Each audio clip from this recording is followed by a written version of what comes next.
یہ ہے انصاب الحرم جو ابراہیم علیہ السلام نے اپنے ہاتھ سے پتھر لگائے تھے مکہ کے ارد گرد حدود الحرم کو باؤنڈری بنانے کے لیے. یہ ایک پہلا انصاب الحرم ہے, دوسرے 2-3 وہاں پہ ہیں. اس طرح وہ پلر کی شکل میں ایک پتھر کھڑا ہوا ہے اور اس طرح وہ 2 انصاب الحرم ادھر ہے, تیسرا ادھر ہے. تقریباً اس پہاڑ پہ 7 سے 8 انصاب الحرم موجود ہیں. ابراہیم علیہ السلام پہاڑوں کے اوپر چڑھتے جاتے اور جبرائیل علیہ السلام ان کو نشاندہی کرتے رہتے کہ یہاں سے یہ حدود حرم ہے, یہ حدود حرم ختم ہوتی ہے. یہ سارا سیدھے ہاتھ پہ ہل کا علاقہ ہے. ہل کہتے ہیں جو حدود حرم سے باہر کا علاقہ ہے, مطلب میقات سے لے کے مکہ کی حدود حرم, میقات ذی الحلیفہ, میقات جحفہ سے لے کے یہاں تک کا حصہ, یہ سارا ہل کا علاقہ ہے حدود حرم سے باہر. اور یہ انصاب ادھر سے سیدھے الٹے ہاتھ پہ یہ سارا علاقہ حدود الحرم مکہ کا علاقہ ہے, وہ سارا مکہ شہر. جبرائیل علیہ السلام کے بعد ان انصاب کی مختلف وقتوں میں ترمیم ہوتی گئی اور قبیلہ قریش کا سردار تھا قصی, اس کے وقت میں بھی ان کی ترمیم ہوئی.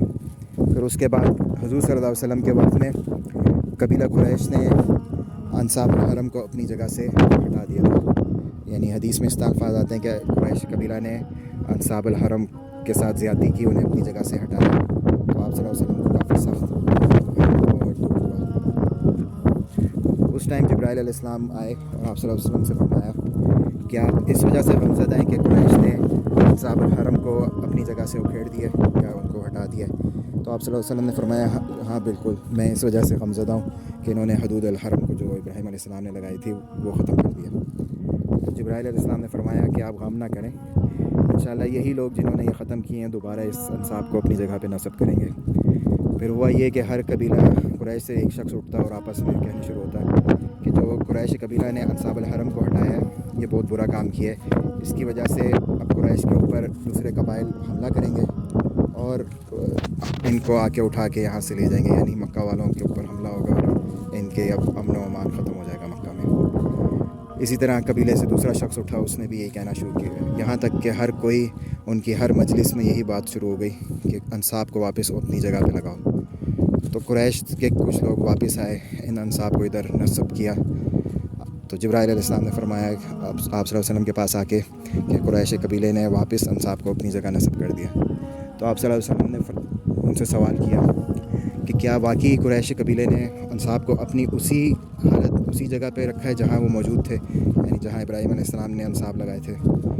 تو جبرائیل علیہ السلام نے فرمایا جی ہاں, وہ جب انصاب کو لگا رہے تھے اپنی جگہ پہ تو ان کے ساتھ فرشتہ بھی شامل تھا. یعنی کسی فرشتے نے ان لوگوں کو نشاندہی کی تھی کہ یہاں یہ انصاب تھے. یہ وہی جگہ پہ انصاب کے پتھر رکھے ہیں جہاں پہ ابراہیم علیہ السلام کے وقت میں انہوں نے پتھر رکھے تھے.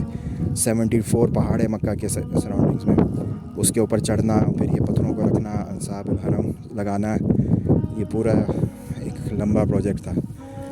اور اس کے بعد حضرت عمر بن خطاب رضی اللہ عنہ کے وقت میں 17 ہجری میں 4 صحابہ تھے, ان کو بھی بھیج کے کچھ ان انصاب کی ترمیم دوبارہ کرائی گئی. وہ بھی انصاب الحرم ہے پتھروں کی شکل میں اور پتھر کی شکل میں. ابھی مسلمان عمرہ حج کرنے آتے ہیں لاکھوں کروڑوں اربوں کے حساب سے, لیکن ان جگہوں کے بارے میں نہ کبھی ریسرچ کرتے ہیں, نہ کبھی پڑھتے ہیں, نہ ان جگہوں کو ڈھونڈنے کی کوشش کرتے ہیں. یہ وہ جگہ ہے جہاں پہ فرشتے نازل ہوئے, اور حدیث میں آتا ہے کہ جب دجال مکہ مدینہ میں آنے کی کوشش کرے گا تو فرشتے, عربی کی ورڈ ہے انقابہ یا انقاب نقب, کہ پہاڑوں کے درمیان کے رستوں میں فرشتے موجود ہوں گے جو اس کو روکیں گے. اور یہ پہاڑ ہے رئی الراحہ. تو امید ہے کہ فرشتے بھی انصاب الحرم کے اوپر ہی کھڑے ہیں تاکہ دجال جو ہے وہ اندر داخل نہ ہو مکہ میں. اسی طرح مدینہ میں کعب بن مالک رضی اللہ عنہ کو آپ صلی اللہ علیہ وسلم